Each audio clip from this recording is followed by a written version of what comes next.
Hello అండి. ఈరోజు మనం ఒక కప్పు గోధుమ పిండితో స్వీట్ ఎలా చేసుకోవాలో చూద్దాం రండి. గుంత పొంగనాలు, స్వీట్ గుంత పొంగనాలు ఎలా చేసుకోవాలో చూద్దాం రండి. స్టవ్ మీద పెనం పెట్టుకొని 1 కప్పు బెల్లం వేసాను, 2 కప్పులు వాటర్ వేసాను.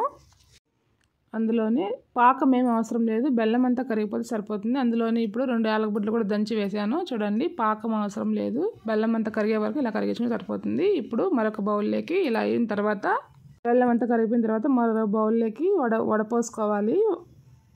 వడపోసుకొని పక్కన ఉంచుకున్న తర్వాత మరొక బౌల్లోకి 1 కప్పు గోధుమ పిండి, 2 టేబుల్ స్పూన్ల రవ్వని, ఉప్మా రవ్వ అంటాం కదా, ఆ రవ్వను వేసాను. అందులోనే 2 టేబుల్ స్పూన్ల వట్టి కొబ్బరిని కూడా తురిమేసి వేసుకున్నాను.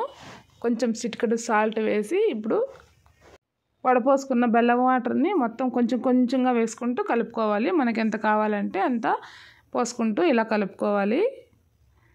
చూడండి, ఇలా కొంచెం కొంచెం పోసుకుంటూ కలుపుకున్నాం కదా, ఎక్కడ కానీ ఉండలు అనేది లేకుండా బాగా కలుపుకోవాలి.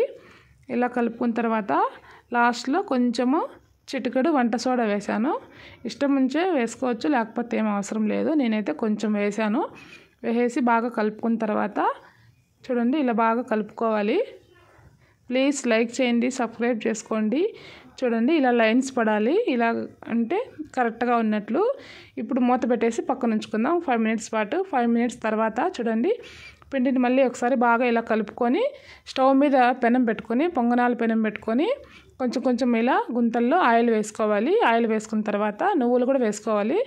తెల్ల నువ్వులు వేసాను నేనైతే, కొంచెం కలర్ఫుల్గా ఉంటుందనేసి వేసాను. ఉంటే వేసుకోవచ్చు, లేకపోతే ఏం అవసరం లేదు. నేనైతే వేసాను. చాలా బాగుంటాయి. పిల్లలకి ఈవినింగ్ స్నాక్స్కి ఇలా చేసి పెట్టినామంటే ముసలి వాళ్ళు కూడా తినచ్చు. చాలా మెత్తగా ఉంటాయి. పిల్లలు కానీ పెద్దలు కానీ చాలా హ్యాపీగా తింటారు. హెల్త్కి కూడా చాలా మంచిది. మనం ఇంట్లో చేసి పెట్టామంటే చాలా మంచిది కదా హెల్త్కి కూడా. చూడండి, ఇలా 2 వైపులు కాల్చుకుంటూ తీసి పక్కన ఉంచుకున్న తర్వాత చూడండి, ప్లేట్లోకి తీసి పెట్టాను. చాలా బాగున్నాయండి. మీరు కూడా ఒకసారి ట్రై చేయండి. ఎలా వచ్చాయి కామెంట్ చేయండి. ప్లీజ్ లైక్ చేయండి, సబ్స్క్రైబ్ చేసుకోండి.